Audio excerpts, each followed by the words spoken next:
I know all kinds of drama.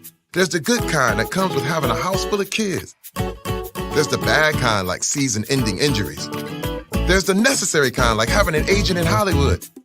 And there's silly drama like the drama around my percolating pectorals. And then there's the drama you can skip. Skip the drama that comes with not having your high school diploma or equivalency. Find free adult education classes near you and finish your high school diploma. Visit finishyourdiploma.org. Or text diploma to 97779. Message and data rates may apply. Reply STOP to opt out.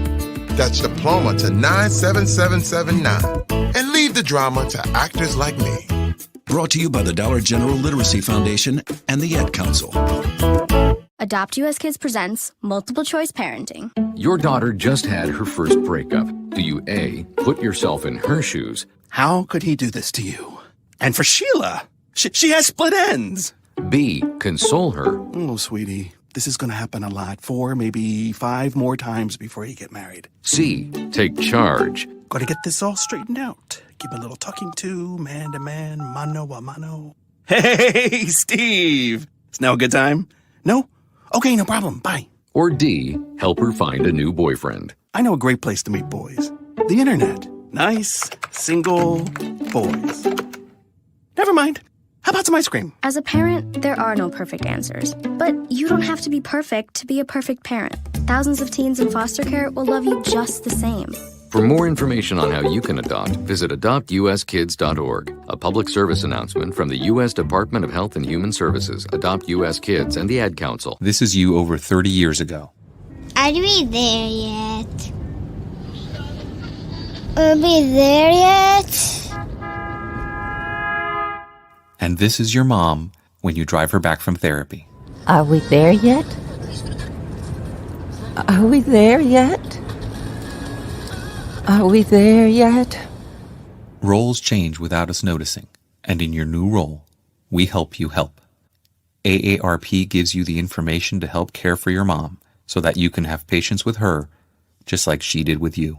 Visit aarp.org/caregiving or call 1-877-333-5885 to get practical health and wellness tips to provide even better care for your loved one. Are we there yet? Remember, visit aarp.org/caregiving. AARP, we help you help. A public service announcement brought to you by AARP and the Ad Council. When I was little, I didn't talk for a long time. I liked things to always be the same. Anything new or different would scare and upset me. I was very sensitive to lights and sounds. It was almost like I had bigger eyes and ears than everyone else. So I built secret hiding places where nothing could get in. I didn't like looking people in the eye. It made me feel uncomfortable. I'd throw big tantrums over little things like when my socks didn't match. Sometimes I'd do the same things over and over. Until one day, I found out I had autism. My family got me help. Slowly, I learned how to live with it better. You can see signs of autism in children as young as 18 months. Early intervention can make a lifetime of difference. Learn the signs at autismspeaks.org/signs. Brought to you by Autism Speaks and the Ad Council. It's Thursday night, and you're grabbing drinks with some friends. Started off with a pitcher for the table, which quickly becomes 2. There's pool. And there's the photo booth. All right, everybody squeeze in. Say cheese! Followed naturally by an order of wings. And another. Can we get some extra ranch sauce? Then there's the ceremonial nightcap. So what are we doing this weekend? And lastly, it's back to the car, which, if you're buzzed,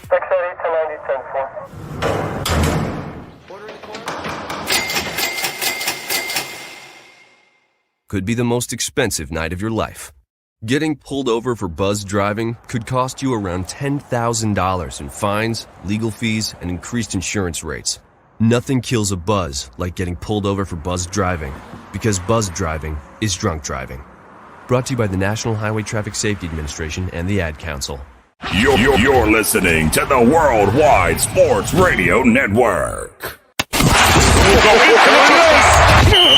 This is the MD's Fantasy Football Show with Dan Mater, giving you the X's and O's of all things fantasy on the Worldwide Sports Radio Network.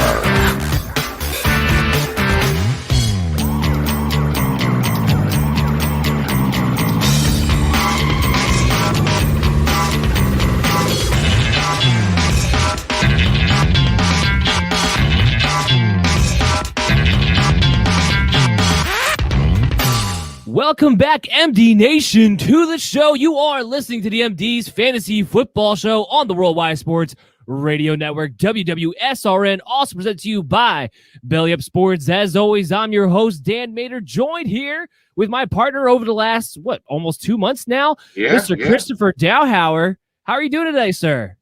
I'm doing all right. How's MD Nation today? I'm excited to talk about the coaching changes. I think this is one of the big things that we talk about that not a lot of shows will get into as much when it comes to fantasy football, but I think it's one of the key things. Well, I feel like it gets skipped over a lot of the time where they'll mention it. It'll be in the background when these different players come in, but they don't seem to weigh it in heavily enough when you're actually examining the potential fantasy value of these guys and how these new schemes are going to work out, which is always why I love doing this episode in particular. Now, normally, I would actually wind up waiting until after the draft to do this episode, but I'm kind of glad we're doing it beforehand because it might give you a better idea when you're looking at some of these rookies ahead of time when these guys fall into certain situations, what you can already expect, not just with playing time, but with their style fit. It's very, very important. Style fit can sometimes mean more than a talented football player, depending upon the situation they land in when you're talking about a fantasy football perspective. I don't care if a guy had, 12 plus yards, air yards per target in his career. If he's going to somewhere they don't throw the ball down the field, well, then it doesn't really matter as much anymore. You can't really count on that. It's just for instance, is why these coaching changes impacts are so important. And we're going to go through all of them today. And we're going to mention someone just to make sure you guys are up to date that we're not really going to have a big fantasy impact on, but I want to make sure MD Nation is at least aware of these coaching changes as we go through here. Ben, not with us again this week. Hopefully he'll be back with us next week, but he did take the time to record the mailbag segment, which will be at the end of the show, as it always is. All you have to do is check out at BellyUpMDFF Show on any social media and hit us up. We're always here for you guys. Even if we don't put your mailbag question on the show, it doesn't mean we're not answering your question. We are there for you guys 24/7 whenever you want to hit us up. And we've had some really great polls that we're going to go over the results of in today's show and kind of get an idea of what MD Nation, what the public is thinking about some of these guys right now, especially a couple interesting ones that came out this week. So again, just hit us up at BellyUpMDFF Show on social media to be able to participate in those polls and kind of get an idea for yourself of where everyone is thinking. It's a good idea to know what's in the mind of your opponent. That's why we do these polls. It's for interaction for the community, but it's also getting an idea what is in the mind of the people you're going to be playing fantasy football against. So we're back here again. It's 11 a.m. to 12:30 p.m. on the Worldwide Sports Radio Network like we are every single week. We're a couple of weeks away from the draft, and there's a lot of things that we're going to be getting into. Now, before we get into the coaching changes impact, we did have a couple of transactions this week that are very, very fantasy relevant that we're going to talk about first. And we're going to lead it off with James Conner going to the Arizona Cardinals. And instead of waiting to the end of the show, we did have a poll on this. I think it's important that we point it out now to kind of get an idea where the public is at. And the question was, in a full PPR league, would you rather have, who's going to score more points, Chase Edmonds or James Conner? 67% still erring on the side of Chase Edmonds, 37% for James Conner. Chris, where are you at when it comes to these two and the outlook of the Arizona Cardinal backfield? I think the PPR thing, I think that our fans hit it right on the head. I think PPR-wise, Chase Edmonds is definitely going to be the guy. We saw that in his primary the pass catcher last year in Arizona. When it comes down to how I think it kind of unfolds, I think we're going to kind of see a 60-40 split, Edmonds to Conner. We kind of saw Kenyon Drake used about that way used last year towards the end of the season. I think Conner will get a chance to be used in the red zone. Then he'll get a chance to be used in short yard situations. Maybe, at the end of the game to try to run off the clock and things along those lines. But I think this is still Chase Edmonds is the guy to have in that backfield. If anything, it kind of sabotages it a little bit where you had a clear-cut number one running back and you were kind of excited about Chase Edmonds' potential. But now you have to kind of, worry about does he get vultured in touchdowns? Does he get vultured here or there for some yards? But I think overall, both of them kind of pair well with each other. And I don't think Arizona has a whole lot invested in James Conner. I'll give him a $1.75 million contract. So I don't think it guarantees. Yeah, on a 1 year deal. So I don't think it guarantees anything necessarily either. No, I mean, nothing long-term wise, but what I will say is that this goes back to you can't trust a word that comes out of Cliff Kingsbury's mouth, especially when it's pertaining to Chase Edmonds. We love Chase Edmonds. He'll be our guy. We'll give him a shot. Every time they have said that, they've gone out and gotten a running back. They said it about him when he was paired up with David Johnson, who looked like he was on his way out. They went out and traded for Kenyon Drake. They said it this past offseason, and now they signed James Conner to a 1 year deal. At the very least, I'm with you on the carry split. I think it's going to be somewhere between a 60-40, 55-45 split in favor of James Conner when it comes to the carries. I do believe also he will get the goal line work. So if you're playing those standard leagues, which not as many people are anymore, but if you're playing those standard leagues, James Conner might actually be the more valuable back.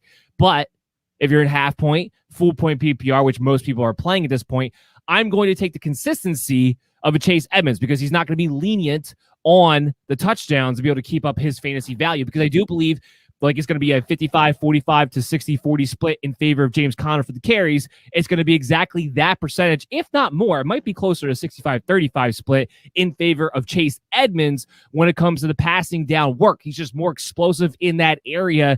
And even though I don't trust Coach Cliff Kingsbury when it comes to let's give Edmonds all the work, I do think he had enough effect last season.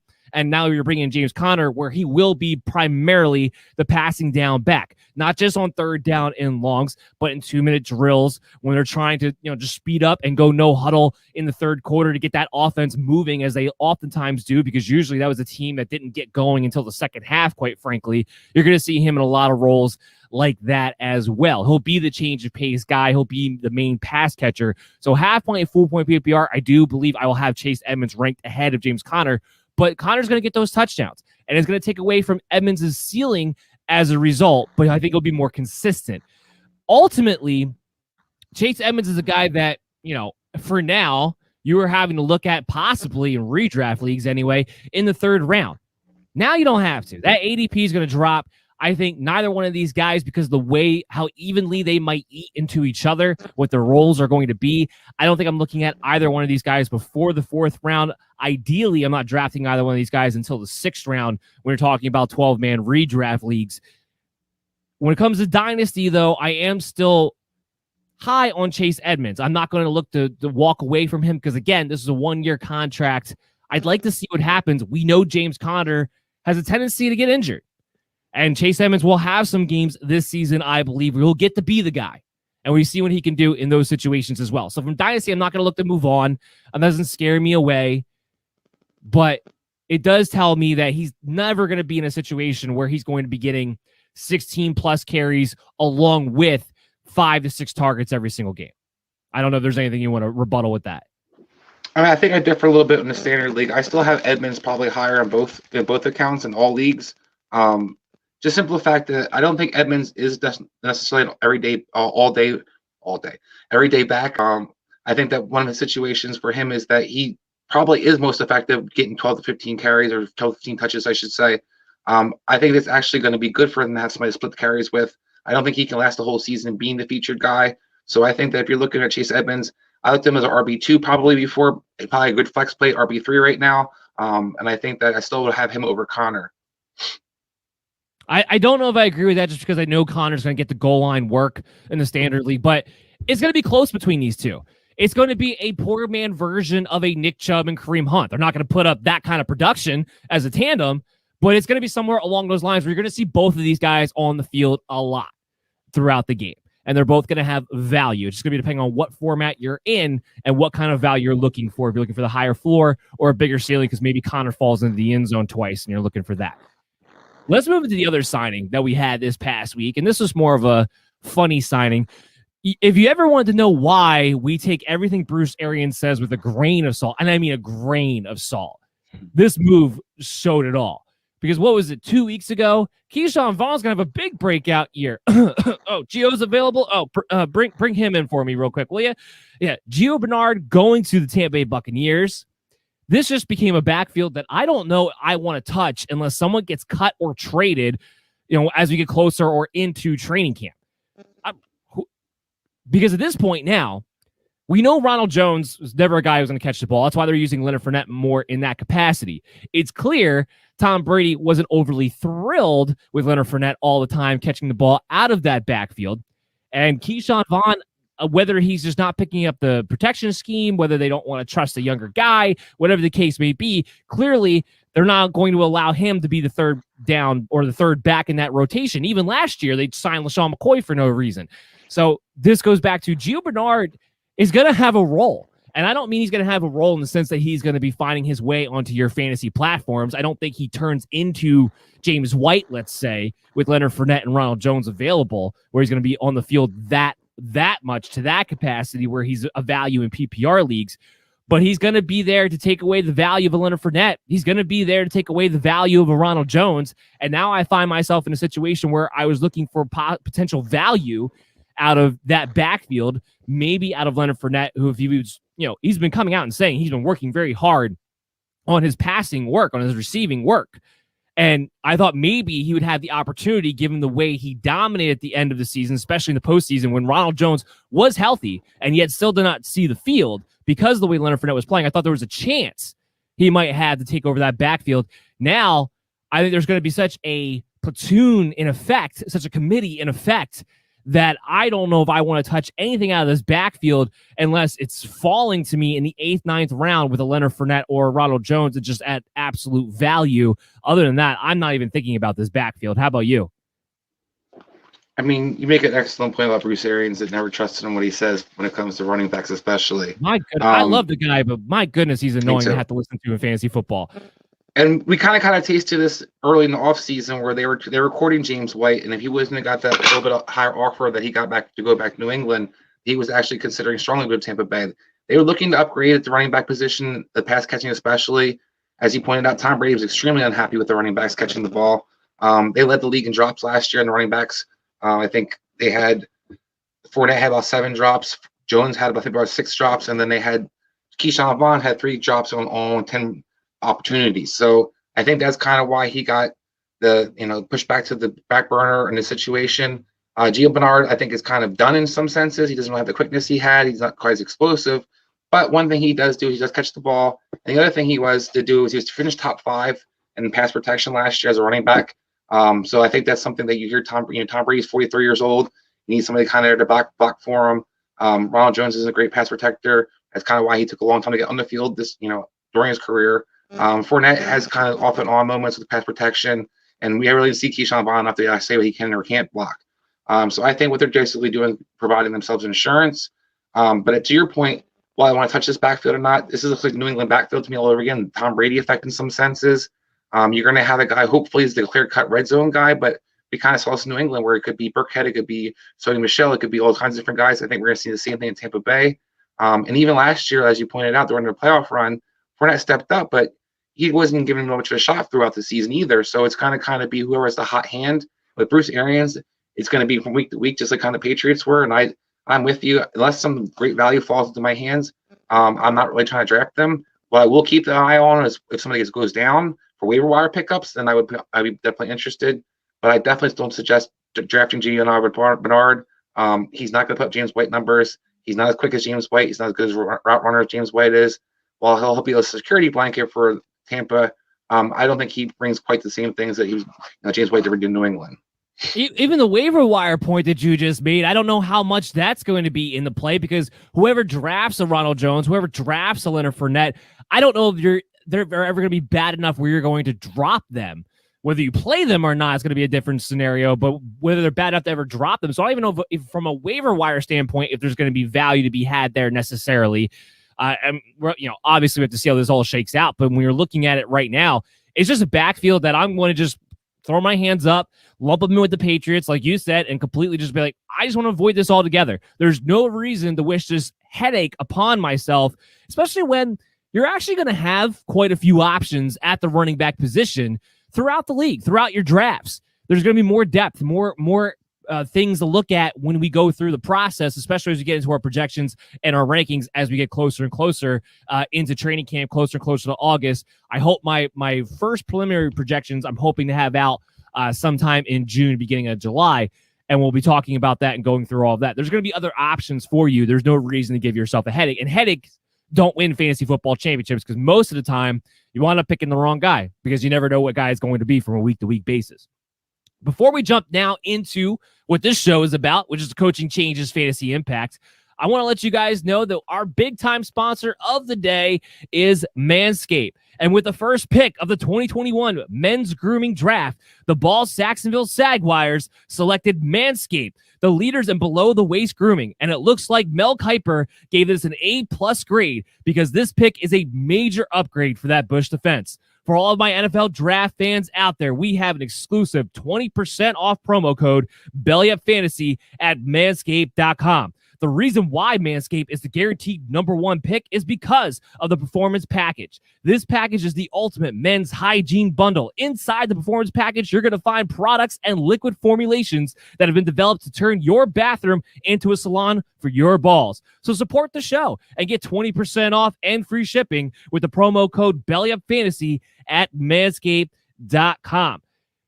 Let's kick this bad boy off with one of my more interesting, I think at least anyway, coaching changes. Actually, before we get into that though, there is an observation that I had when I was going through this list about the coaching changes fantasy impact and just kind of looking around the league and outside of the organizations that got a completely new head coach and a completely new, coaching tree from top to bottom in place. There's a lot of coordinator moves this year that don't move the needle at all. Not at all. So we're going to be talking about some of these coaching changes. We're going to let you know, but there's not as many coaching changes that have big time fantasy impacts this season than in past years. I feel like anyway, as I was going through this list, well, we're going to go through it. This coaching change, however, we're about to talk about is a big time impact and very intriguing when you look at the team that he went to with what he has in place. And you're left to wonder, what exactly is his game plan going to be? And I'm going to let Chris go first here when we're talking about Arthur Smith as the head coach going to the Atlanta Falcons. He brings with him Dean Pease, who's going to be the defensive coordinator. He was there with the Patriots and the Ravens and the Titans. And we also have Dave Ragoon, the Bears quarterback coach for the past 4 seasons. And last season, he was their passing game coordinator for whatever that's worth. But Chris, the big thing here is Arthur Smith. What is the effect, Arthur Smith, in your mind? What does he bring to the Atlanta Falcons? I mean, I think this is one of the more intriguing hires, as you're talking about. The Atlanta Falcons are known for throwing the ball. You have Julio Jones, you have Calvin Ridley, you have Matt Ryan. But this year, I think they're going to be trying to be more physical, and I think they're going to be trying to establish the run. That's what Arthur Smith is known for. I mean, everyone knows they're Derrick Henry running downhill and trying to, beat up other teams with physicality and then having the big plays with the play action. I think that you're going to see kind of a mixture of both. I think people are going to be surprised, actually, that I don't believe Atlanta's going to run the ball nearly as much as Tennessee did just because of personnel setup. Yeah, absolutely. I think Matt Ryan's way better than Ryan Tannehill. He's not quite the RPO option that Ryan Tannehill provided, but he can make all the throws. He can still, be a big time quarterback with all the weapons he has. I think the big difference you're going to see is that it'll be more of a commitment to running the ball. A lot of times Atlanta talked about it, would go into the season talking about it, and then the season would start and then kind of be, fall behind. And they kind of all of a sudden throw the ball over the place again. I think this team's their cutter for you. Exactly. Well, it wasn't just him. It's been a couple different guys that have been there, the last couple of years. Even Shanahan wasn't quite as running the ball quite as much as he does in San Francisco and Atlanta because the kind of personnel setup. I mean, it's hard to throw I don't know Julio about Jones. that. They ran the ball quite a bit with Devonta Freeman and Tevin Coleman. They did run the ball, not as much as they do in San Francisco, but that's also because you had Matt Ryan and Julio Jones. But I don't know if they ever got away from running the football. It's been more with the last 2 years with Dirk Cutter, where they keep saying they're going to run it and they don't. Well, I think the big difference though was they threw the ball more than they ran the ball. Period. We're not quite sure what Tennessee is going to do. I mean, Tennessee last year ran the ball more than they threw the ball, so we have an idea that Arthur Smith's going to come in here and try to establish the run. So we know that's going to be something he's going to commit to. The state's committed to. The interesting part is they really haven't done anything impressive to me in the running back position. Hopefully they're going to draft somebody. I'm not a big Ito Smith. They did cut, well, thank God. But and they did sign Davis.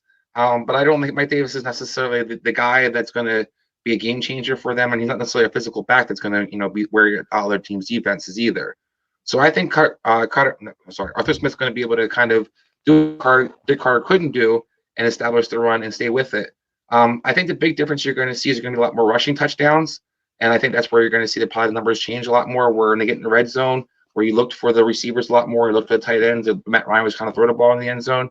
I won't be surprised if the running backs are utilized a lot more, and the tight ends are utilized a lot more in this system. Yeah, there's going to be more of a commitment to run the ball. I think we all understand it. It's still conceptually, from a schematic standpoint, this is still going to be a play action based offense. So the running game is going to have to be a big part of that.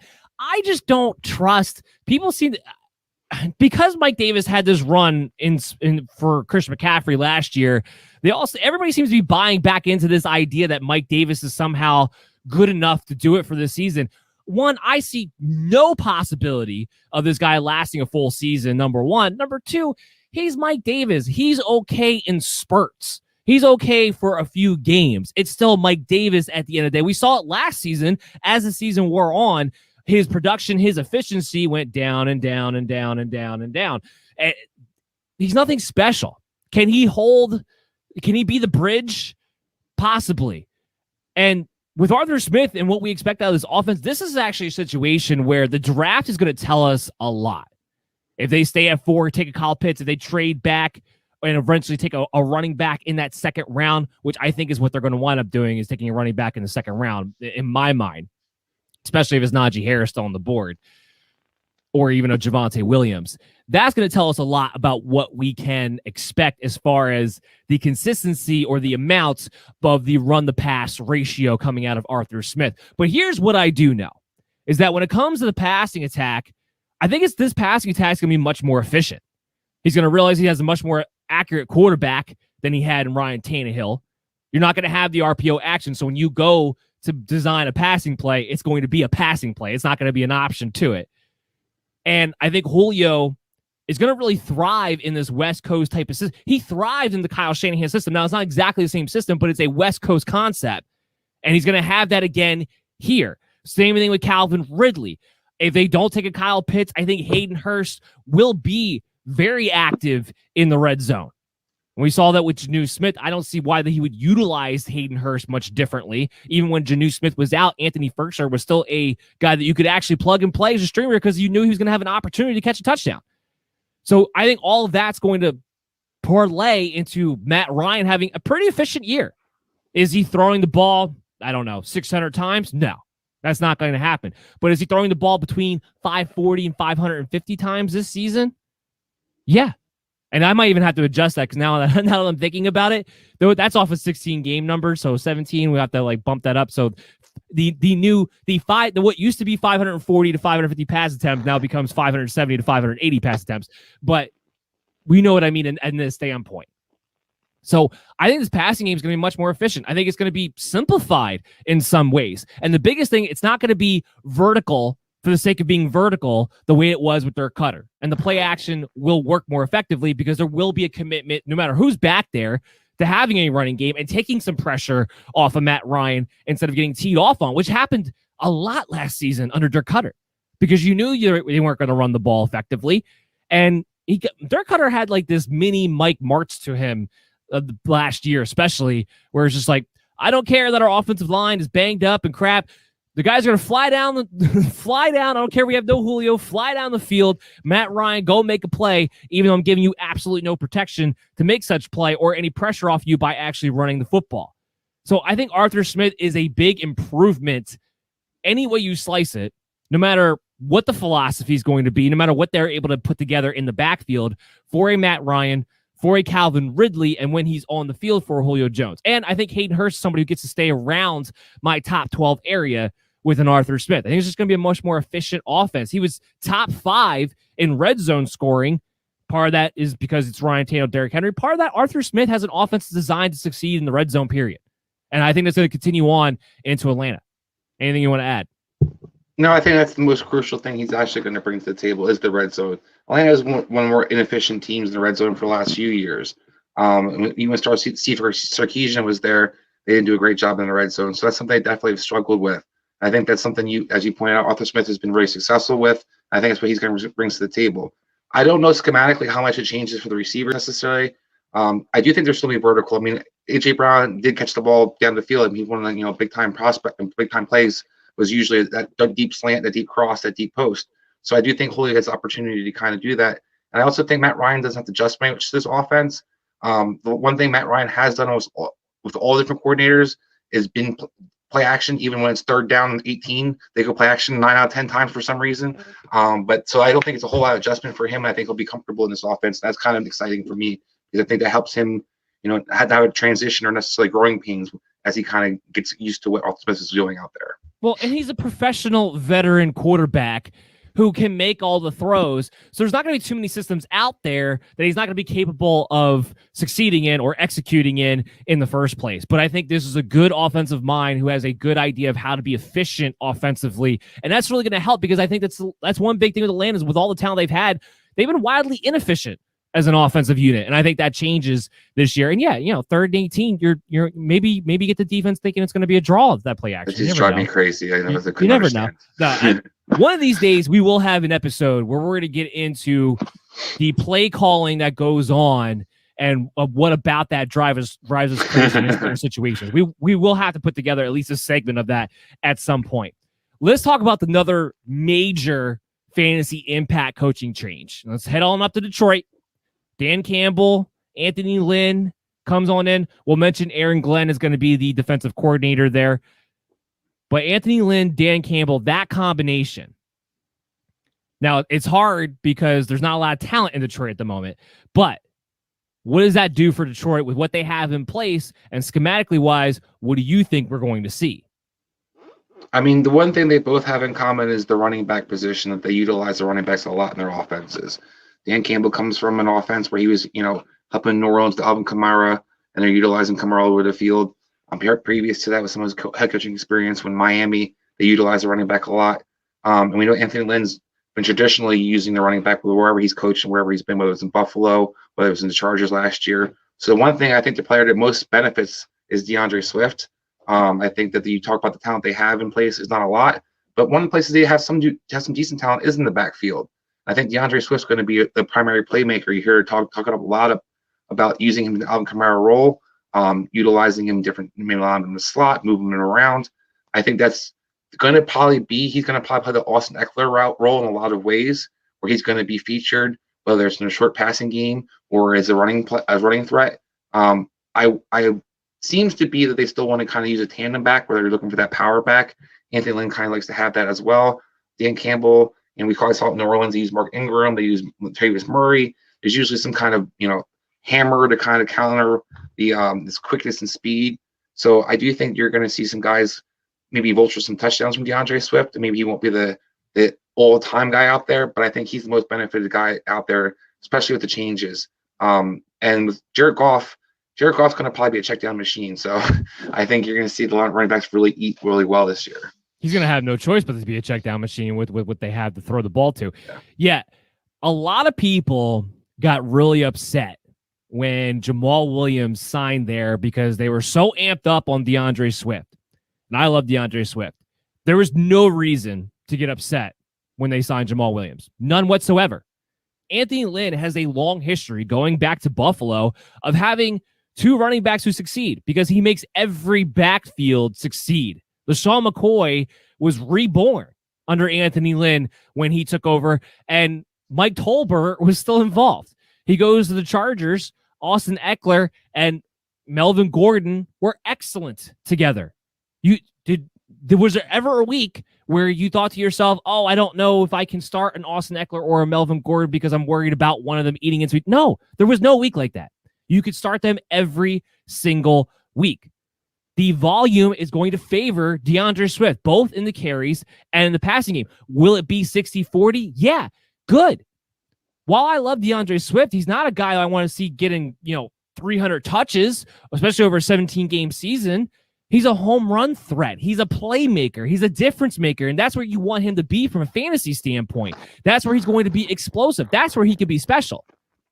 when you combine, and this is one of my favorite coaching changes because I love the combination of a Dan Campbell and an Anthony Lynn together. Love the combination because you have a Dan Campbell who knows the importance coming from the Saints and even going back to when he was the interim head coach for the Miami Dolphins as a guy who really emphasizes making the offense first flow through the backfield. And then from there, be able to play action and being able to control the game. That's what they're going to try to do. They're going to try to control the game. And then we combine that with a guy that Anthony Lynn, with his track record, who's excellent at making that backfield much more productive. I'm big on DeAndre Swift. And you know what? Jamal Williams might even have some flex play. He might even have some flex play value to his name as well in certain situations, but he'll definitely at least be a high-end handcuff on top of that. Now, as far as everybody else goes, I do like TJ Hawkinson quite a bit. Let's not forget Dan Campbell, ex-tight end coach. I think he's very good for the development of a TJ Hawkinson. We just talked about how Jared Goff is going to have to be a check down machine. This offense is going to be very predicated on play action. His number one pass catcher, and we'll see what they do in the draft, but his number one pass catcher right now is going to be TJ Hawkinson. Anywhere on the field, by the way, not just in the red zone, but between the 20s too. It ain't going to be Brashad Perryman. It's not going to be Tyrell Williams, whatever they have left at this point. It's going to be TJ Hawkinson. So I love his value as a top 10 tight end within the schematics of this offense too. Now that's it. There's nobody else. Even if they draft somebody, I'm not going to go too crazy over whoever unless it winds up being Jamar Chase, then I'll reconsider. But even if they want it with a Jalen Waddle, it's going to be one of those situations where I'm still going to question in for redraft leagues, how much is he going to make an impact in his rookie season right away within the schematic of this offense, because it's going to be built around that backfield trying to carry them. So it's going to be a big thing on what they're able to develop into. But as it stands right now, it's going to be a play action based team. I think you're going to see some elements of the Chargers, see some elements of the Saints. But you know where the focused value is. And Jamal Williams going there doesn't bother me when it comes to DeAndre Swift. I'm still looking at DeAndre Swift as a very solid RB2 who has upside from that position. Good. Do you have anything for that? I know, I definitely agree. I mean, I think the key for him is that he's going to be utilizing the passing game no matter what. So even if he doesn't get 20 carries, he's going to get his 15 to 20 touches regardless. I think that's the key. Talk about his explosiveness. It's a matter of just getting the ball in his hands, coming out of the backfield, running angle routes, running some, screens, different things where he's going to be effective, and he's going to not need to have to be out there carrying the ball 25, 30 times a game to be effective and be productive for you. I think he's definitely an RB2, possibly maybe even be able to do even higher. Austin Eckler, I don't think has quite the talent that DeAndre Swift has, and I think that's going to be interesting to see with somebody more talented, such as like Alvin Kamara was, what the ceiling could be for Swift. I think for him, I'm not as big on him as you were coming into the draft or coming out of the draft last year. I do think this is a perfect hire for him. And one thing you're going to be sure of, like you're talking about with Detroit, is they're going to run the ball. This is basically Greg Roman taking over Baltimore in a lot of senses. They have two guys committed to running the ball. Dan Campbell is all about physicality. It's all he preaches. It's all he talks about, and he's already kind of bringing that kind of style. Hawkinson's going to fit in perfectly with him because he can block. He's going to be out there and he'll be really effective. My only concern is that Anthony Lynn has different kinds of success with the tight end position. Hunter Henry never became as good as I thought he could be. Charles Clay was way better than we ever expected him to be. What'd you say? Charles Clay was that's what I come back with. I was going to say, Charles Yeah. Clay had some good years there that you didn't expect to have necessarily. So it will be interesting to see how it kind of unfolds. Talking about the rookies and impact, I'm not big on any receivers going there that I would necessarily draft them high or even look to try to get a hold of them. But the one player I would be interested to try to get a hold of, if they do draft Pitts and somehow he falls to them, then that's a player I definitely target. Well, and then I would target the running backs even more so because now you're definitely going to be a 2 tight end situation on top of that. DeAndre Swift last year was a low-end RB2 just based on the fact that he had 5 catches every single game he was out there. What do you think he's going to do with a guy like Anthony Lynn taking over, a guy like Dan Campbell taking over, where they want him in the Austin Eckler, Alvin Kamara role? You think that's going away? No. And now he's only going to be in position to get more carries from the jump and be the main guy. I love DeAndre Swift this year. Jamal Williams does not bother me in the least. I'm just going to mention Dan Quinn got hired by the Cowboys, which is laughable to me. I mean, you got a guy it was a defensive mind who's notorious for not being able to put together a good defense, and you're going to a team that is notorious for not having a good defense. So there's no improvement there. Other than from a fantasy standpoint, this is excellent, right? Because now we know they're going to play. Cowboys are going to play prevent defense starting from the first quarter, and then their offense is going to have to keep scoring. So that's the good part there. Another just flyby mention to make sure you guys are aware. Joe Barry, I mean, I can't believe this guy is still around because he's never been able to put together a good defense in his life. But Joe Barry did get hired by the Green Bay Packers to be the defensive coordinator after he's been the linebackers coach for the Rams the past 3 seasons, which means the Packers will continue to be a soft 3-4 nickel type of defense. Nothing will really schematically change there. The one guy I do want to spend a little bit of time talking on is David Culley. And the reason I really want to talk about him is not even so much from a fantasy standpoint. It's more from a man, oh man, I don't know if I've ever seen, maybe not since the 49ers hired Chip Kelly, I don't know if I've ever seen another coach get hired who had 1 year wonder written all over him the way David Culley does. I feel bad for this guy. I do. Just taking it out from a fantasy context of this standpoint, this is a guy who's never sniffing head coaching jobs, ever. And he before this, he was the running backs coach, pass coordinator for the Ravens, which that's kind of funny within itself. And then before that, he was quarterback coach for Josh Allen during his rookie season with the Buffalo Bills. But nobody was on this guy. Nobody was going to hire this guy. And I think they hired him as an appeasement in some sense to Deshaun Watson. And now that is going to be completely irrelevant. As I got a frog stuck in my throat at the moment. So he is going to be a 1 year wonder, no matter what happens in the situation. Will he be a run by committee guy? Yeah, that's clear. With the signings they made, Philip Lindsay brought back David Johnson, signed Mark Ingram, who was with him over there in Baltimore. This is going to be a team that might be a fantasy wasteland, especially if Deshaun Watson's not able to get on the field. Now, let's take it from a standpoint Deshaun Watson does suit up week 1. He's playing for the Houston Texans. There's nothing special going on here. The only best thing I can say is that Tim Kelly continues to be the offensive coordinator. So maybe they'll just continue with that, where David Culley himself doesn't have any fantasy impact because he'll allow Tim Kelly to just continue to do what he has been doing. You just won't be able to touch his backfield, but maybe a Brandon Cooks will be able to eat because there might be a huge target share there available to him. And especially if Deshaun Watson's there throwing him the football, then I know at least he has a good quarterback. There's going to be a floor there, plus volume. So Brandon Cooks is somebody no one's going to be excited about. And from an ADP standpoint, I think he's going to be a great value. Now, when it comes to Watson, it could have been any worse than it was last season. And he was still fantastic last season. So I'm still going to have him rated somewhere in my top 8, maybe 7, and kind of go from there. But it doesn't change the needle one way or another, other than I know David Culley is not going to be the head coach of the Houston Texans next year. Go ahead. Yeah, I'm not a David Culley fan. I'm not really sure I get the job either. But I also want to point out that I'm not a big Tim Kelly fan either. I don't think that he did a great job with Houston's offense last year. It was very predictable. I think he did about as good as he could have with what they had. I don't know. You give me Will Fuller, Brandon Cooks, and those guys, and Sean Watson. I think I could have put up more than the points. But Watson had his best year of his career, statistically he did, speaking. But you saw a lot of those in garbage time points when they were already down by a lot, and their offense had been sputtering most of those first 2-3 quarters, and all of a sudden they had to run. Kyler Murray has those nice little spurts the fourth quarter that kind of saves his numbers. Are they not going to be in a lot of garbage time again this season? Well, no, and I don't disagree. The only thing I will say is what I think is going to be positive for either one of these with this hiring in both senses is no matter if it's Tyrod Taylor or it's Deshaun Watson, they're going to be utilized in RPO. They're going to be utilized as running threats. You're going to have a good floor with the quarterbacks at least. I don't know how many great pass numbers they're going to put up. You talk about Brandon Cooks is probably the only player that I actually like on that entire offense right now. I don't really want to touch anybody. I don't think Deshaun Watson's still, going to get suspended at some point or be at least suspended at the beginning of the season. So I don't really trust what their offense is going to look like. The one thing I do have a little bit of faith in is at least we know whoever the quarterback will wind up being will probably run for his life most of the time behind that crappy offensive line. I don't, without any draft picks really to kind of upgrade on their offense as well, I think it's going to be a really ugly year in Houston overall.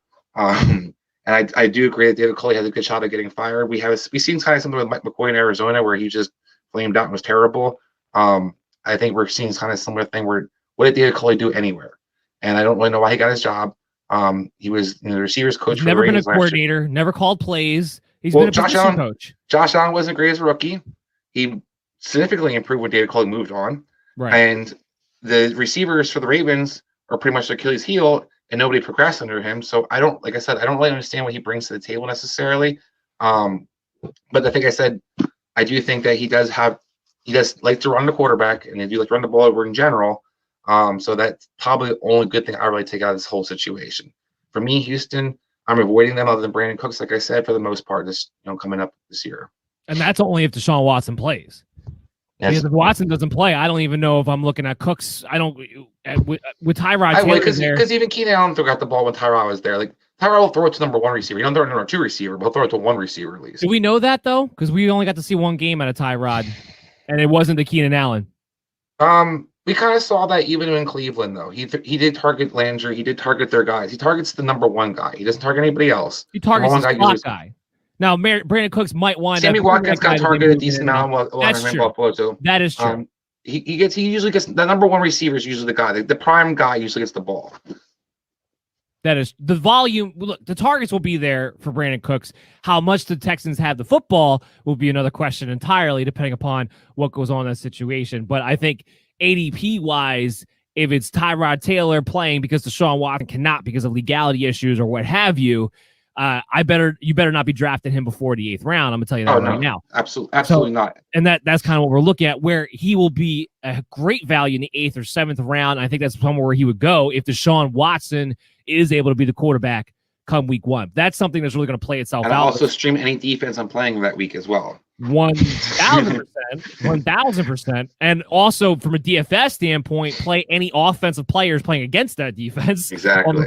I mean, the Houston Texans are really shaping up to be the worst team in the NFL going into this season. And I don't think it's going to be close, frankly, either with the talent they have or the lack of on both sides of the ball, and a head coaching situation that is going to be disastrous, and no draft picks to be able to improve upon. Yeah, absolutely.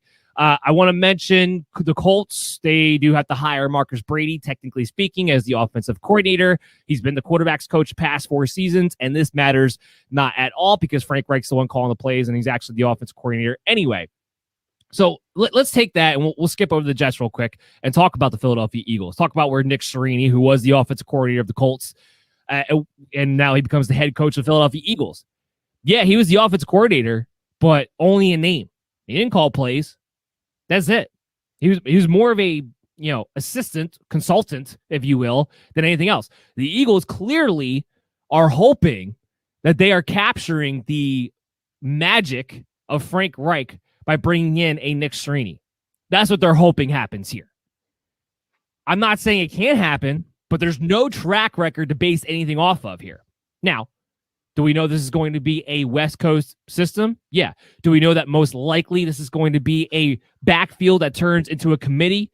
Yeah, at least to some degree anyway. I mean, Miles Sanders will be the main guy when he's out there on the field, but we saw what even the main guy means with the Indianapolis Colts. We saw what the main guy meant in the Philadelphia Eagles with Peterson or Frank Reich. It means that, yeah, they get 15 carries, maybe somewhere between 2 and 5 targets.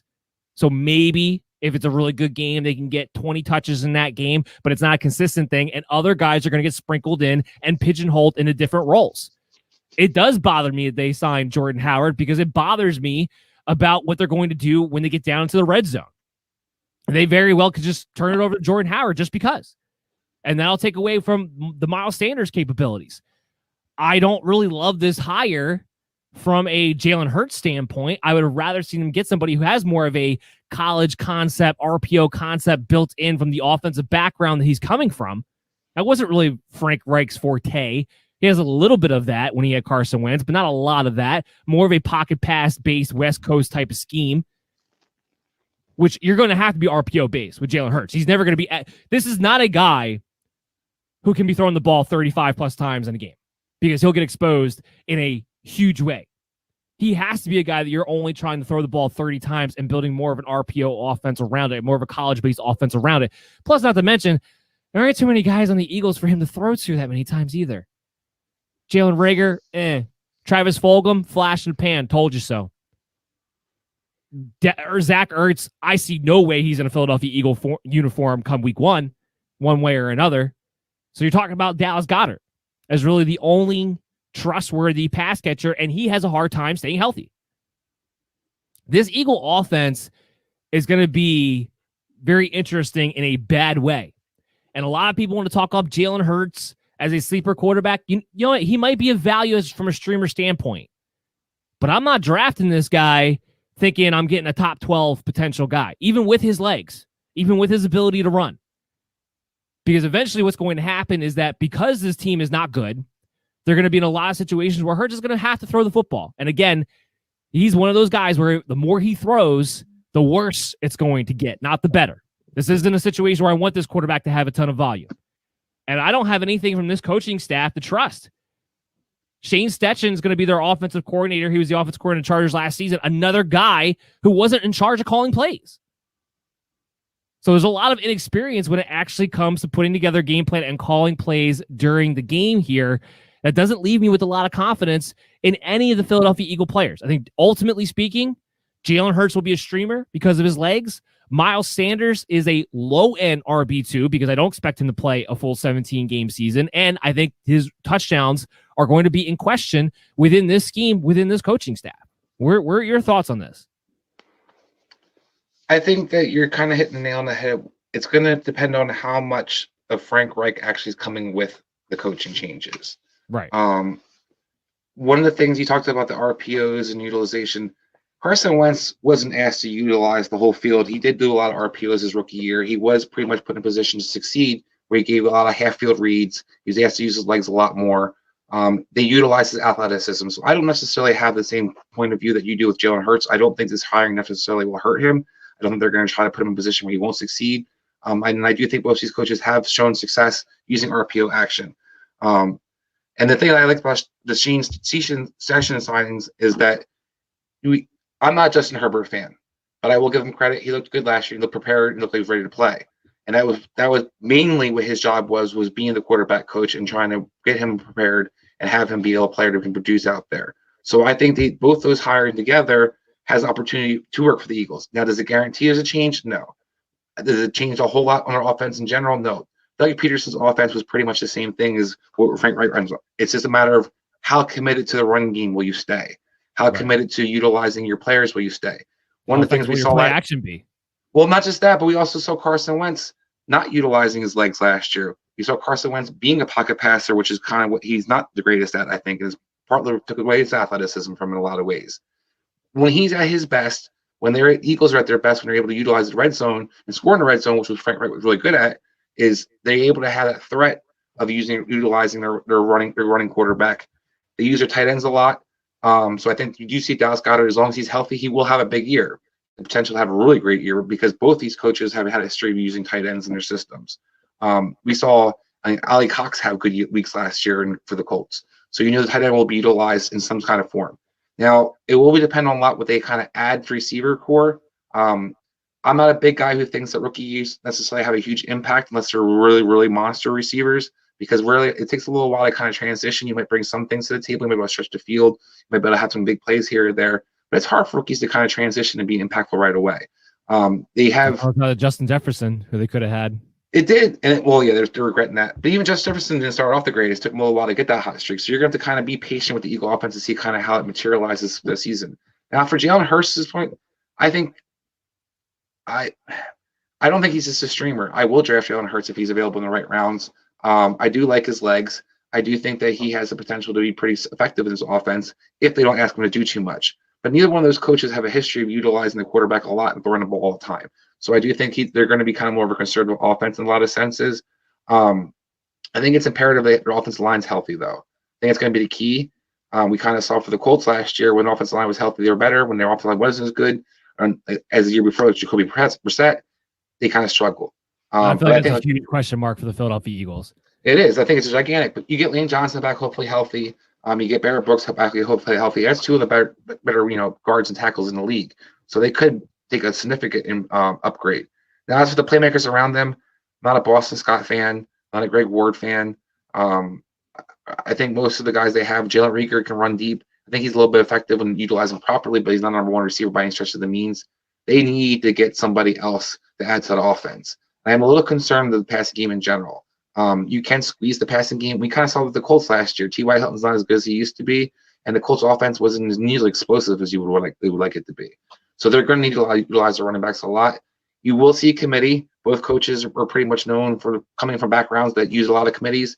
The Colts, they had Naheem Hines out there. They had Mack out there when he played. They had Taylor out there. They were Wilkins out there. And the Chargers, we already talked about Anthony Lynn before. You're going to see Eckler. You're going to see a Kelly. You're going to see different guys that are rotating in backfields. So to your point about the Jordan Howard and Miles Sanders split, it will be interesting to see kind of how that unfolds. I'm not a huge Jordan Howard fan, but I do think that he'll be utilized a lot in the red zone because I do see them kind of pigeonholing him as that short yardage goal line type of back and having the opportunity to kind of get those red zone touches. Yeah, I agree. There's one more team I want to talk about before we hit the break, and that is the New York Jets and their big coaching changes. And I have to say that along with the Falcons, along with the Lions, this was another coaching change that I'm pretty excited about. I think Robert Saleh is going to be a good head coach. Now, from a fantasy standpoint, we're more interested in Mike LaFleur, the younger brother of the LaFleur over in Green Bay, coming from the Shanahan system, and what that is going to mean. Now, again, this is another situation where we're going to have a better idea of what we're looking at after the draft, but let's assume it's going to be Zach Wilson. I think we could safely assume that at this point. Let's also assume that either with their later first-round pick or their early second-round pick, they'll probably add a running back. My thought is to probably be Travis Etienne, just thinking about the outside zone scheme that they're going to be looking to implement, and that would make sense in my mind why they would want to go that route. So let's say for fun it is Travis Etienne. You have Corey Davis, you have Denzel Mims, you have Jameson Crowder, potentially a Zach Wilson and a Travis Etienne. Mekhi Becton, who gets better. Maybe they're able to add another offensive lineman to the mix with the tackles. All of a sudden, this starts to look like a team that is a pretty young version of a Kyle Shanahan team. Now, the question is going to be, Mike LaFleur, are you as talented of a play caller, or are you just able to execute the system that you're going to be bringing over in place enough? I think there's some real sneaky potential value here across the board. Now, there's nobody who stands out from a superstar standpoint. There's nobody who I'm going to, you go to New York Jets, there's nobody I'm drafting, let's say, in the top 5 rounds. That includes Corey Davis and anybody like that. But this is a team that might be littered with sleeper guys, might be littered with role guys who are looking at as your wide receiver 3s, plug and plays. You're looking at your flexes. You're looking at potential boom guys. Chris, run with that scenario. Run with them taking a Zach Wilson, an offensive lineman, and a Travis Etienne with the scheme that they're going to probably run, or at least a concept of it anyway. And what are your thoughts? So I'm not as excited about this as you seem to be.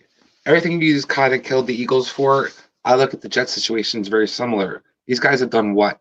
Mike LaFleur coached under Kyle Shanahan and called what plays? Their offensive passing game was how exciting for the 49ers last year. I don't necessarily think that necessarily transitions or translates into that he's going to be super effective. And we also don't know what actually he's going to call. We kind of saw his brother go to Green Bay, and we thought he was going to be a certain kind of coach, and that's not kind of how it unfolded. So I am curious to see how the offense does kind of translate. I don't necessarily even think they're going to take Travis Etienne. We saw the 49ers. If they're going to go 49ers style, Kyle Shanahan rarely takes a running back high in the draft. He rarely targets a running back high in the draft. So why wouldn't they just try to kind of get by with somebody cheaper? I don't know. It's guaranteed that they're going to spend their draft capital on that. Now, I think if they should, that part I don't agree with. We did just see Matt LaFleur, sign Aaron Jones to a $12 million deal. So guys from that line, but he didn't draft him. He didn't draft him, but he made a big financial commitment to him. They don't make big financial commitments nor draft running backs if you're Kyle Shanahan or Mike Shanahan, typically speaking. But other guys from that background do. They don't usually carry their same sentiment, is all I'm saying. I just think, now, if they do everything you're saying, if they run the West Coast offense, the Kyle Shanahan's offense, they do draft Wilson, which I do think is definitely going to happen. And you do add another back in the backfield. I think when you look at that team, they do have some sneaky value because they do have some receivers that are pretty good. Crowder has an ability to get open in the slot. He's going to be probably the go-to guy in a lot of key situations because usually rookie quarterbacks like to have that guy as kind of their dependable guy in the slot. Mims, to me, is an up-and-coming star. I think he runs a lot of Cortland Sutton, so I'm excited about what he can bring to the table. And then you added Corey Davis, who Corey Davis is Corey Davis. But they're also talking about adding some other weapons so that they don't draft a running back and they do target maybe another receiver or add some other kind of playmaker to that offense. That will be kind of interesting to see how more explosive they could be. Now, having said all this, no matter what, there'll definitely more Jets to target this year than ever for the last 2 years because we watched Adam Gase just destroy offenses, destroy anybody. It can't be anywhere. That's for sure. Exactly. So this is like, for Jets fans, this isn't Rich Kotite. This isn't Adam Gase. You have something that at least should be semi-watchable and be able to have some production on the field for you guys. So no matter who plays the backfield or what kind of scheme it winds up being, it can't be as bad as it has been. Right. Which is why, from a value standpoint, look at it from a dynasty standpoint, I'm not scared to take Zach Wilson because he goes to the New York Jets. And Zach Wilson's, I'm going to tell you guys right now, Zach Wilson's the real deal. Yeah, we're going to harp on this all the way through, probably through Zach Wilson's career. And also, even from a redraft standpoint, within the confines of this system, because of what he'll be allowed to do with his legs and his playmaking ability, I do like the system fit for him too. I'm telling you right now, I'm going to take Zach Wilson before I take a Jalen Hurts. Because as bad as it is, because you want to talk about the Philadelphia Eagles, I'm sorry, but Corey Davis, Jamison Crowder, and Denzel Mims are automatically more weapons than the Philadelphia Eagles have. Absolutely. So I'm going to trust it more. I'm going to play Zach. I'm going to take Zach Wilson before I take a Jalen Hurts from New York Jets, if you want to know my standpoint on what his fit is in that concept, in that style. And that's the impact here that I think most people have to look at. We got to take a break, though, because we still have a lot more to get to in the second segment. So everybody, keep listening to the MD's Fantasy Football Show on the Worldwide Sports Radio Network, WWSRN, presented to you by Belly Up Sports. Hi, this is Terry Crews, actor, former football player, game show host, father of 5, and all-around big dude. I'm also an expert on drama. I know all kinds of drama. There's the good kind that comes with having a house full of kids. There's the bad kind, like season-ending injuries. There's the necessary kind, like having an agent in Hollywood. And there's silly drama, like the drama around my percolating pectorals. And then there's the drama you can skip. Skip the drama that comes with not having your high school diploma or equivalency. Find free adult education classes near you and finish your high school diploma. Visit finishyourdiploma.org. Or text diploma to 97779. Message and data rates may apply. Reply STOP to opt out. That's diploma to 97779. And leave the drama to actors like me. Brought to you by the Dollar General Literacy Foundation and the Ad Council. Adopt US Kids presents Multiple Choice Parenting. Your daughter just had her first breakup. Do you A, put yourself in her shoes? How could he do this to you? And for Sheila, she has split ends. B, console her? Oh, sweetie, this is going to happen a lot. 4, maybe 5 more times before you get married. C, take charge? Got to get this all straightened out. Give a little talking to, man to man, mano a mano. Hey, Steve! It's now a good time? No? Okay, no problem. Bye. Or D, help her find a new boyfriend? I know a great place to meet boys. The internet. Nice, single boys. Never mind. How about some ice cream? As a parent, there are no perfect answers. But you don't have to be perfect to be a perfect parent. Thousands of teens in foster care will love you just the same. For more information on how you can adopt, visit adoptuskids.org. A public service announcement from the U.S. Department of Health and Human Services, Adopt U.S. Kids, and the Ad Council. This is you over 30 years ago. Are we there yet? Are we there yet? And this is your mom when you drive her back from therapy. Are we there yet? Are we there yet? Are we there yet? Roles change without us noticing, and in your new role, we help you help. AARP gives you the information to help care for your mom so that you can have patience with her, just like she did with you. Visit aarp.org/caregiving or call 1-877-333-5885 to get practical health and wellness tips to provide even better care for your loved one. Are we there yet? Remember, visit aarp.org/caregiving. AARP, we help you help. A public service announcement brought to you by AARP and the Ad Council. It's the Worldwide Sports Radio Network. You're listening to the MD's Fantasy Football Show on the Worldwide Sports Radio Network. Hello, MD Nation, and welcome back to the show. You are listening to the MD's Fantasy Football Show on the Worldwide Sports Radio Network, WWSRN, also presented to you by Belly Up Sports. And this second segment is going to be brought to you by Monkey Knife Fight. They're a daily fantasy sports gaming website with a number of unique ways to win money on your favorite sports and players. It's a mix of daily fantasy and prop games. So all you got to do is download the app or go to monkeyknifefight.com with the promo code BELLYUP. And for a limited time only, they're doing a $1 match, now up to $100. It used to be $50. Now it's up to $100 when you sign up with the promo code BELLYUP. So go check that out at monkeyknifefight.com or anywhere on your app store. So, Chris, we got to pick up the pace a little bit because we do have quite a few coaches that we have to talk about before we hit the mailbag segment here at the end of the show. But the most important one that we have to talk about, and I wanted to save it for the beginning of the second segment, is the Jacksonville Jaguars. Urban Meyer, Darrell Bevel, Joe Collins going to be their defensive coordinator. Just make sure I mention that in passing. Taking Trevor Lawrence the first pick. They have DJ Chark. They have Laviska Shenault. They have James Robinson. They have Marvin Jones. There's weapons there now. And the big question is going to be, of course, what is the transition of Urban Meyer from the college game to the pro level with a rookie quarterback who's been the number one prospect since he entered college football? I mean, I don't know, outside of Andrew Luck, I don't know if there's another player who's had more hype on him coming into any draft, had more expectations on him coming into any number one quarterback pick. I don't know if there's been another guy like it. And you know what? That's what's impressed me so much about Trevor Lawrence. I don't want to get too much of a tangent on that, but that's what impressed me so much. The pressure has been on him since this kid got out of high school, and he's risen to the occasion all throughout his college years. And that's where I give him a ton of credit. So Urban Meyer is getting a battle-tested rookie right off the bat.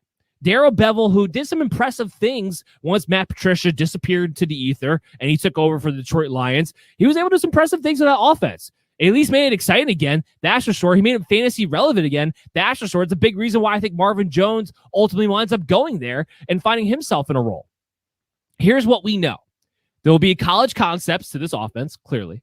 There will be some RPO action, but there's going to be a lot of easy reads, playing half the field reads. That's what we're going to see a lot of the time in this. I like this quite a bit for guys like DJ Chark, who I do believe will get moved around. I think Marvin Jones will have wide receiver 4 potential because I think you're talking about a guy who will be in a role where he'll get to hit some big plays and get to be the red zone guy and kind of get to be the veteran safety blanket. I also think this is going to be interesting for Laviska Shenault. If he is able to take the next step up in his route running, and that's going to be the big question. But he's entering into a system that Urban Meyer, you better believe he's got some screen designs lined up, some jet sweeps lined up, some plays like that for Laviska Shenault. What do you see in this offense? I think this is one of the most intriguing moves for me in the offseason. I don't know quite what to expect. You talk about Darrell Bevel, made Detroit exciting towards the end of last year.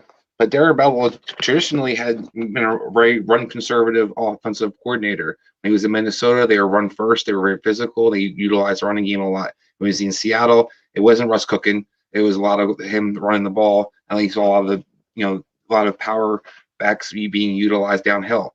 I am curious to see. The one thing I do think that you hit on right on the nail on the head with how this affects DJ Chark, especially of all the receivers. One of the things Darrell Bevel has a tradition of doing is utilizing the taller, bigger receivers. So he was Sidney Rice was very successful in Minnesota under him. In Seattle, the receivers were successful. The bigger ones are usually typically more featured. He likes to use the guys in the red zone. He likes to push the ball down the field a little bit. He does run the ball a lot, but he does take shots down the field. With Trevor Lawrence, you're not going to have necessarily, but I think in dunk offense out there, then you're going to see shots down the field much more often than you kind of expect to. So I think that's going to be kind of exciting to see. What Urban Meyer does is the most intriguing thing to me. Is it the Florida-Ohio State system? Is it a spread offense? Is it kind of talk about how Shenault will be utilized? I think those guys will kind of have opportunities to be out there and have shots that do jet sweeps and get screens and things along the long lines. But I'm curious to see if there's going to be more two tight end, three tight end sets. Are they going to be more of a physical team, because that's what Darabella typically had been traditionally. So I'm curious to see kind of that marriage of those two worlds, because as you said, it's going to probably be a lot of college schemes used, but also Darabella's been around for a long time in the NFL, and he's got a lot of traditional, two running back sets and a lot of power formations he uses. So I'm kind of curious to see how they kind of balance each other out. I think regardless, I think it's going to be an upgrade from what we kind of saw. The one thing is I also am very curious about is, while Gruden didn't do a great job necessarily, Jay Gruden, that is not John Gruden. Jay Gruden didn't do the greatest job passing-wise. Mike Glennon was pretty successful. Minshew had some decent games, but James Robinson really exploded. And we've seen Jay Gruden be pretty successful with running games no matter where he's gone. So I'm kind of curious to see, was it his touch, or is it something that James Robinson will continue to be as good as he was last year? That comes down to Darrell Bevell to me when you're talking, because Darrell Bevell has a track history of being good with running backs as well, to your point. I think the big reason this marriage happened, though, is because what we saw Bevell adapt to last year with the Detroit Lions, where he wasn't three tight end set guy. He was, let's air it out because I have a Matthew Stafford and I have a Marvin Jones and I also have no defense and a bad team. That could be very, very similar to what we see out of Jacksonville, because ultimately this isn't going to be a good team. And ultimately, this isn't going to be a very good defense either. There are going to be a lot of situations where there's going to be garbage time points to be had here. I think ultimately we see a predominantly spread system team that maybe has a little bit more physicality to it, bringing in a Darrell Bevell with the running back situation and a little more jumbo packaging, which is why I think James Robinson's going to be okay at the end of the day. I think the fact that they brought in Bevell makes me feel like he's going to be okay, because that's the big question mark everyone seems to have on their mind is, where does James Robinson now fall with this offense? I'm not that worried about it. I've seen Urban Meyer in his Ohio State systems have success with bigger backs. Now, whether James Robinson is their guy, that's more of my question than what his fit is and his skill set is within this offense, which goes back to, if he's effective, and I don't see any reason schematically why he wouldn't be, I think he can turn into their guy if he's not their guy already. So I'm not really overly concerned. Now, am I looking at this as James Robinson, because of the coaching staff set up here, is going to be an RB1 again? No. And if you draft him like an RB1, I'm going to tell you right now, he's going to be on my top list as far as busts go, compared to where you're drafting him at, compared to where his ADP is going to be. The safer thing to do in this situation is still take into consideration that it's not a good offensive line. It is a new coaching staff. It is a new scheme. He's not going to just get fed the ball over and over and over again. So much of his value was tied to his volume last season. It's not going to be the same thing, because it is going to be a spread out offense. They are going to put the ball in Trevor Lawrence's hands more.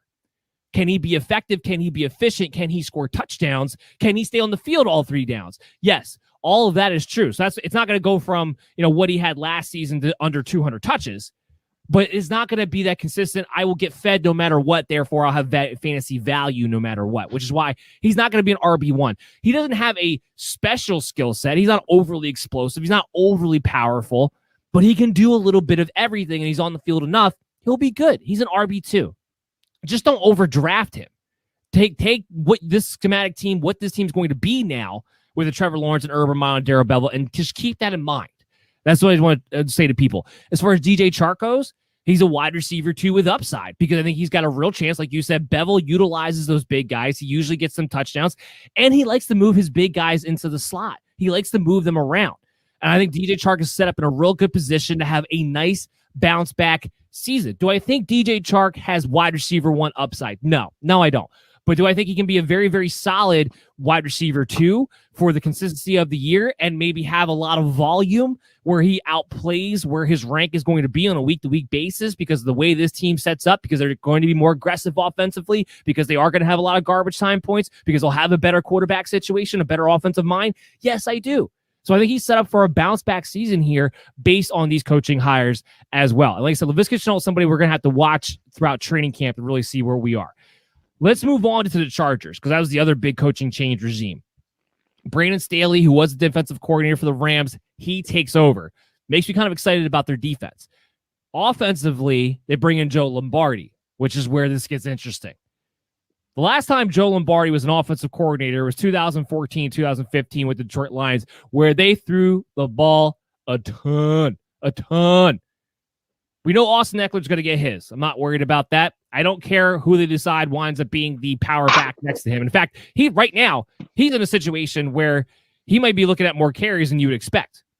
So I like Austin Eckler. If you're in PPR leagues, I like him as a potential low-end RB1 because he's going to catch the ball a lot coming out of a Joe Lombardi. He was already doing that anyway, but Joe Lombardi is going to continue that trend of utilizing Austin Eckler in that sense. Are you worried about his health through a 17-game season? Yeah, you are. Which, again, is why Austin Eckler is going to be somebody that I'm going to beg MD Nation, don't overdraft this guy. But he does have the upside of a low-end RB1 when he's on the field, especially when we're talking about half-point and full-point PPR leagues. This system will fit him beautifully. It's also going to fit Keenan Allen beautifully. You saw Michael Thomas get featured. All the number one receivers for the Saints and Joe Lombardi, when he goes back to Detroit Lion days, all the number one guys got featured. That was when Calvin Johnson and Marvin Jones both had 1,000-yard seasons. So he's going to get featured a ton too. We already know Justin Herbert loves to throw him the ball. I think the question is, does this upgrade Mike Williams in any kind of way? Does this change his role? I'll let you give your thoughts on that and the coaching staff of the Chargers here. I don't know if it necessarily changes Mike Williams' role. I mean, Joe Lombardi does come from the Sean Payton tree of New Orleans, as you kind of pointed out. They typically don't have two effective receivers. They usually have one. But he did have a good year with Detroit. They did throw the ball a lot. Part of that was Detroit's defense was terrible. One of the most worst defenses we've seen in a long time. And then you had Matthew Stafford, and you had Calvin Johnson, and you had Marvin Jones. So you were kind of utilizing the playmakers he had in place. I don't necessarily think it's going to change a whole lot in the Chargers. I think they're going to expect to try to keep status quo in a lot of ways. I think Justin Herbert has had a great jump out year. I think there's going to be a lot of pressure on the coaching staff not to change too much, not to bring necessarily too many things to onto the table with him, to have him kind of regress in any kind of way. So I'm kind of curious to see how much of their actual scheme they can keep from last year and how much actually does transition. I think the Chargers are going to be what the Chargers have been for the last couple of years offensively. Like you said, Austin Eckler is going to be what he does. The only thing that might have Mike Williams this year is they finally don't have Hunter Henry there to also steal touches from him, and he probably be the primary red zone target other than Keenan Allen. One thing we see about Justin Herbert is he loves locking on Keenan Allen and loves locking on that number one receiver. Defenses start trying to take that away. Might see Mike Williams have a more of a breakout type of opportunity. Like I said, not really throw the rest of the receivers they have, Jalen Guyton, Hill. There's nobody really I'm worried about stepping up and necessarily stealing his touches. So Mike Williams does have a chance to kind of do something, but I don't necessarily think the coaching changes really affect any of those players really offensively too much this year. Yeah, it might be a more West Coasty type of system. It might be a more pass first type of system than it necessarily was under Anthony Lynn. But as far as the roles go, you're right. Keenan Allen will still be featured the same way he was. Justin Herbert, they're still going to be looking to throw the ball the way they were. Austin Eckler is still going to be featured in the same capacity that he was. I think the real question is, can Mike Williams be more than just a one-trick pony? My answer to that is, I don't really think so. Because to your point, I mean, the Saints, they kind of use that second receiver as a one-trick pony to begin with. Jared Cook will be in the same role that he was with the Saints, where he'll be a nuisance come red zone time, but he's going to be very hit or miss from a game-to-game situation.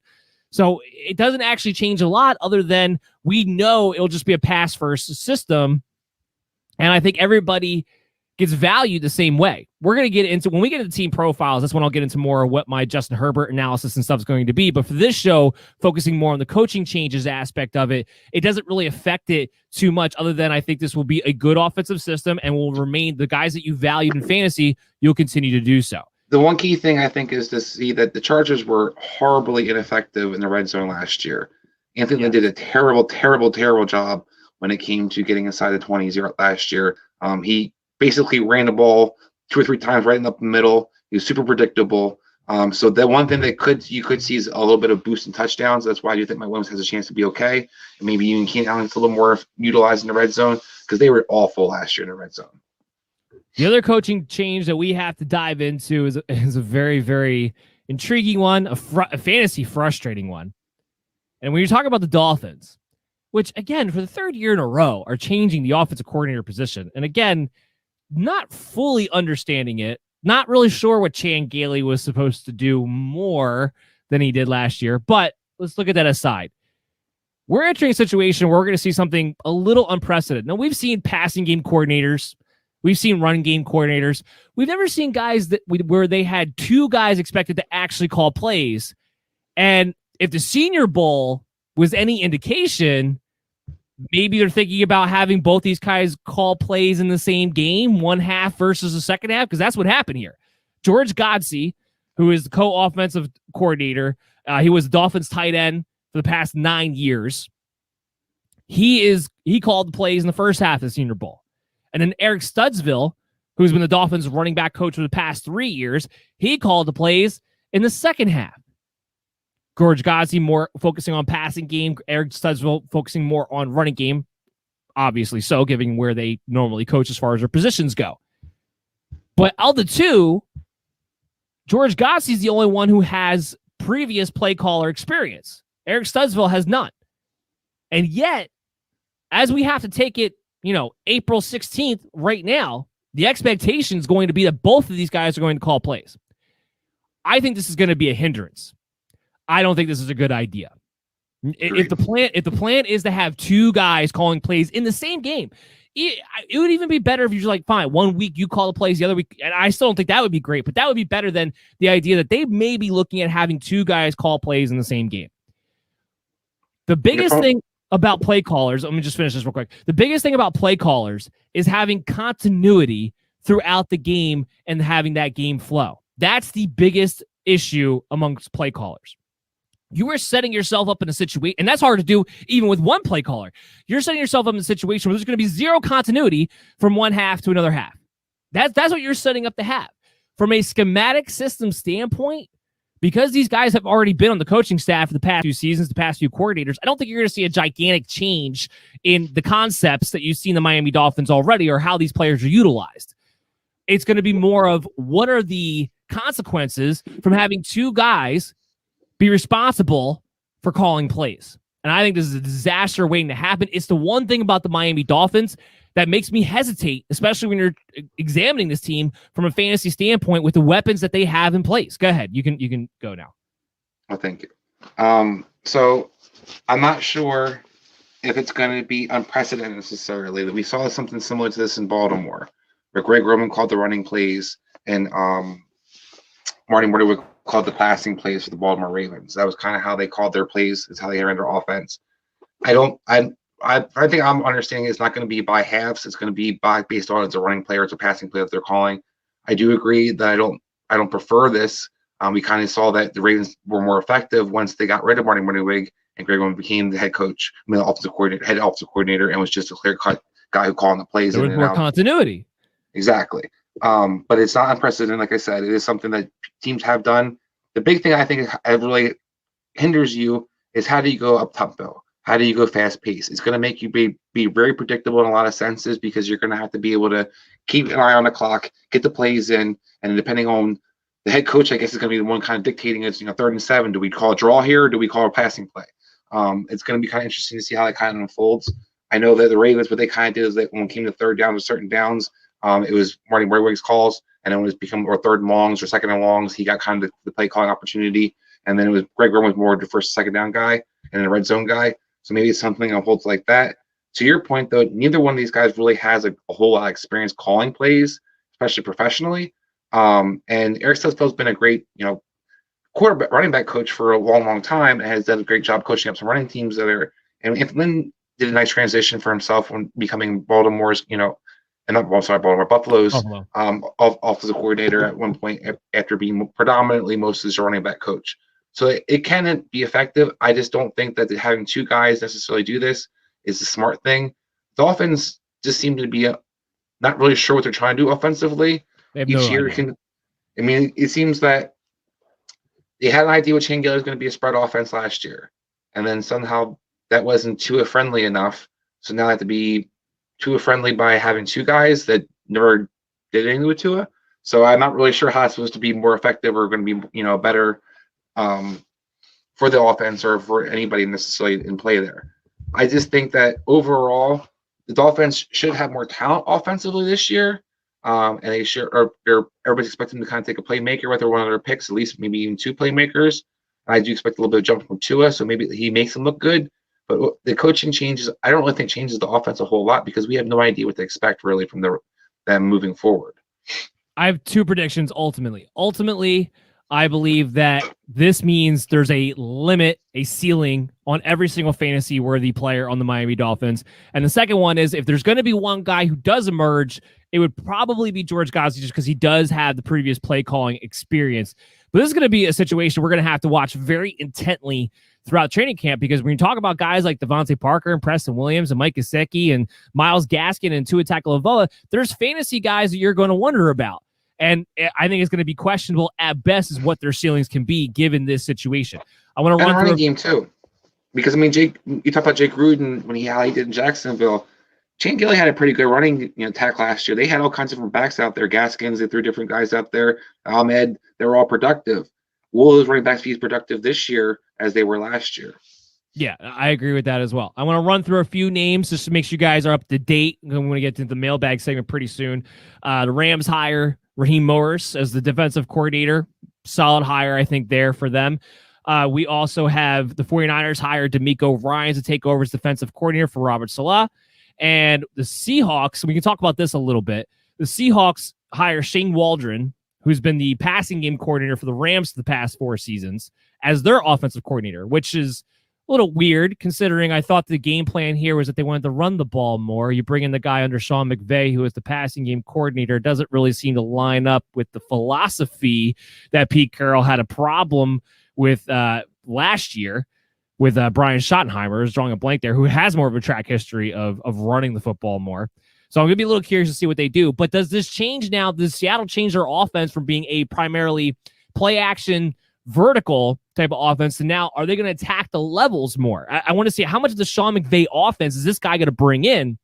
Because if he does, let me tell you from a schematic standpoint, it's going to work a lot better because DK Metcalf is going to be used more than a one-trick pony. Tyler Lockett will get used like Cooper Kupp. He's a faster Cooper Kupp. I like it a lot there. I like it a lot for Chris Carson. If he brings in a Sean McVay-like system to Seattle and Pete Carroll doesn't get hung up on, I have to run the ball 25 times a game for absolutely no reason whatsoever, no matter what the situation is, I like the way these pieces fit in this offense with Russell Wilson quite a bit, if that's going to be the driving concept. Give me a couple of comments on that. I mean, I don't think necessarily doesn't mean they're going to be a run-first offense. We did see the Rams prefer to run the ball, and they're most effective when they ran the ball with Todd Gurley. And even last year, they're most effective when they're balanced. When they're balanced, but they build their passing game off their running game. Their running backs are usually your key to their offense. And I think that similar to Kyle Shanahan, Sean McVay comes from the same tree. You're going to see a lot of West Coast comp sets, which I think Russell Wilson's good at rolling out. I think he's good throwing the run move, bootlegs hopefully more often. You saw Jared Goff has some easy throws for the bootlegs. I think also benefits the tight ends a lot in Seattle. I think that's going to be the key production jump. I think you will see a lot more utilized. Tight ends are going to have an opportunity to be used. We saw Higbee be effective. We saw Everett, when he got a chance to play, be effective. So I think you're going to see the tight ends more heavily involved in the passing game. The levels point that you're making, I think that you will see kind of it be more of a half offense or half the field reads for Russell Wilson, where he's rolling out. Maybe he has a dragging DK or he has a dragging tight end coming across. I do think you're going to have an offense that's going to be a little bit more balanced, but I do think it'll be a run-first offense still. Big difference for me is that you don't have to necessarily have a power running offensive line. They've been trying to establish for the last couple of years when they don't have linemen to actually do that. And they have guys who can actually move and be physical and kind of be more agile and active. And I think that's going to benefit a lot of their offense in general, where you don't have Russell Wilson just standing back there taking hits. He's going to be able to move a lot more, and the line's going to be moving a lot more. I think a zone blocking scheme, which is what they'll change to, is going to be a huge payoff for this offense in general. And I was just going to say that if they do implement this new offensive philosophy, I do think this will make this offense more consistent.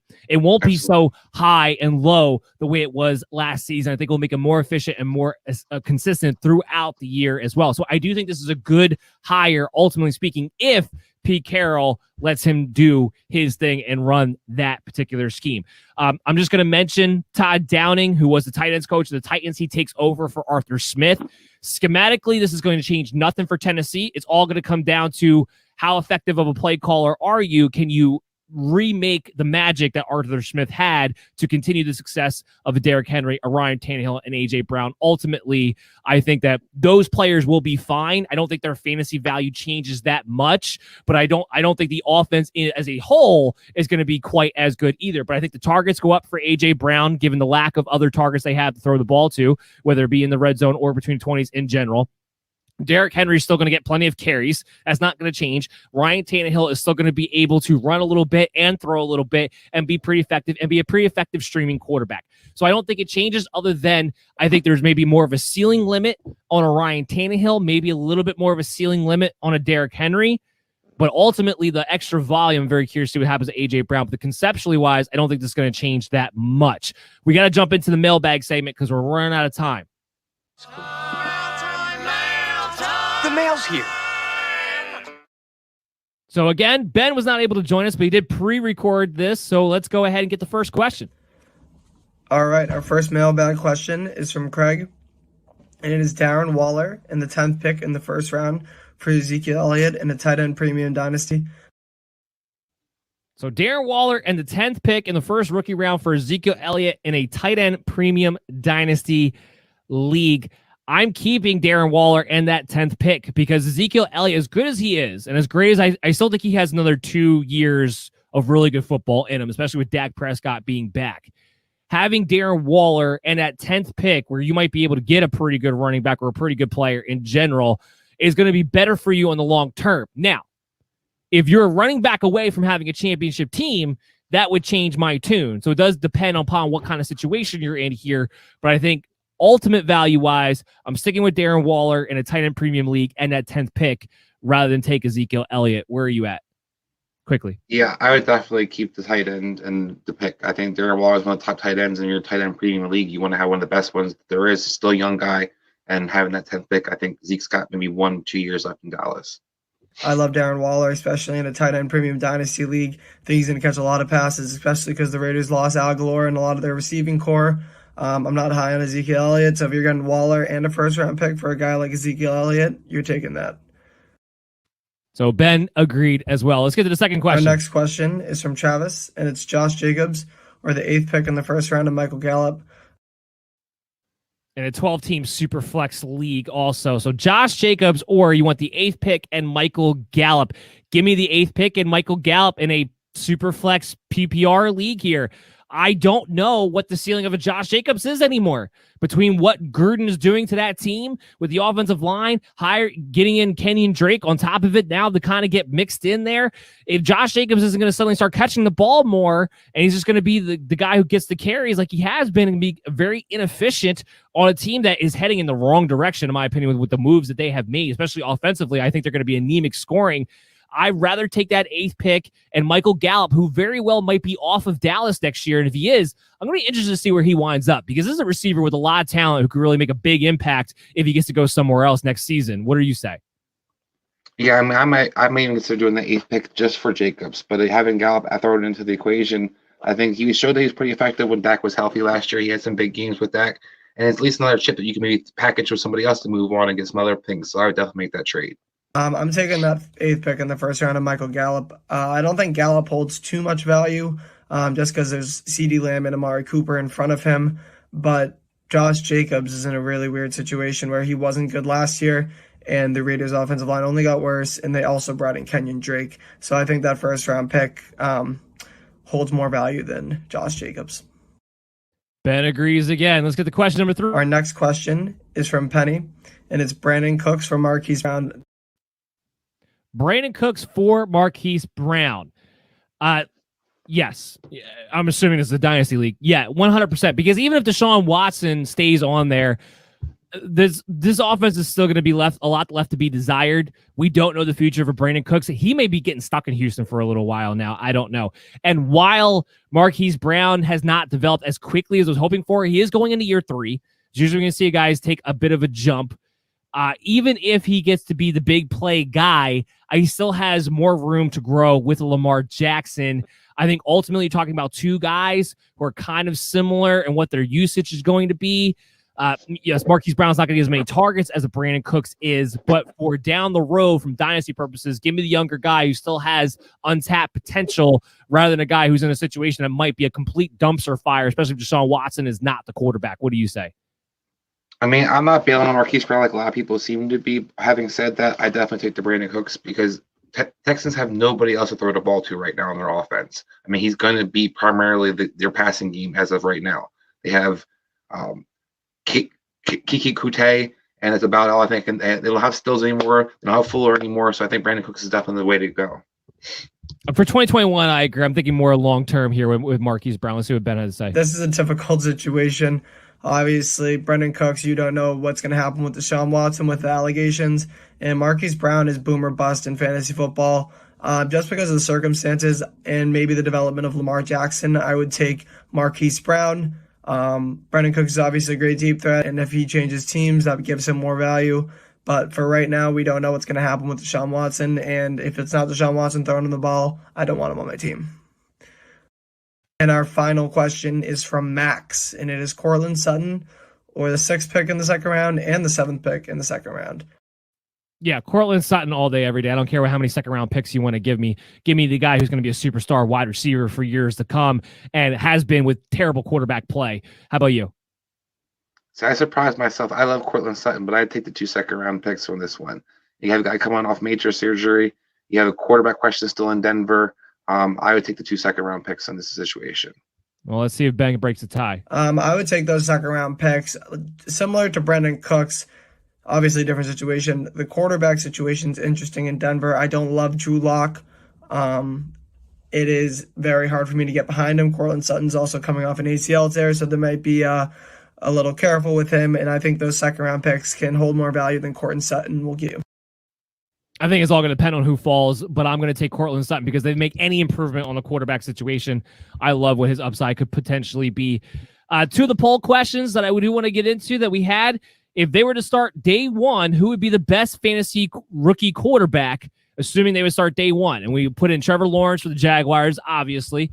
Zach Wilson going to the Jets. We have Mac Jones going to 49ers, and then we had Fields or Lance as the 4th option, not with a particular team because it is kind of up in the air where they're going to go. MD Nation answered 56% would go with Trevor Lawrence as the best one, 10% Zach Wilson, 9% Zach Jones, 25% for Fields or Lance. So they're going with Fields or Lance as the second best quarterbacks to Trevor Lawrence from a fantasy standpoint. I disagree with that. To me, it's going to be Zach Wilson, who would be number 2. And if Mac Jones goes to the 49ers, I will have him ahead of Justin Fields and ahead of Trey Lance. And again, this is assuming if they all started day one. So I kind of disagree with MD Nation a little bit on Fields and Lance being ahead of that, but Trevor Lawrence ultimately being number 1 does not surprise me. And then the last one, which receiver will finish number 1 overall in scoring in PPR leagues? Tyreek Hill, DeAndre Hopkins, Devontae Adams, or Stephon Diggs. 51% in favor of Devontae Adams, 19% for Stephon Diggs, and 19% for Tyreek Hill, and 11% for DeAndre Hopkins. I expected this answer to be Devontae Adams. I was a little bit surprised in the discrepancy given how Stephon Diggs did last season. And you're talking about a PPR standpoint. Go ahead. Give me your last thoughts on that. I mean, I think it has to be Devontae Adams until Green Bay adds another receiver. They have no other buddy to throw the ball to. So I think you could kind of lean to the guy who's been doing it for the last couple of years for Green Bay. No, I don't disagree. I was just kind of surprised how wide the discrepancy was there. That does it for the show, guys. I hope you all enjoyed it. We'll be back next week. We might be doing a full first round. We're going to have a little more fun next week, where it's going to be a full first round mock draft, but it's going to be completely fantasy. So it's going to be 32 fantasy-only picks. So what would happen if 32 teams only took quarterback, running backs, receivers, or tight ends?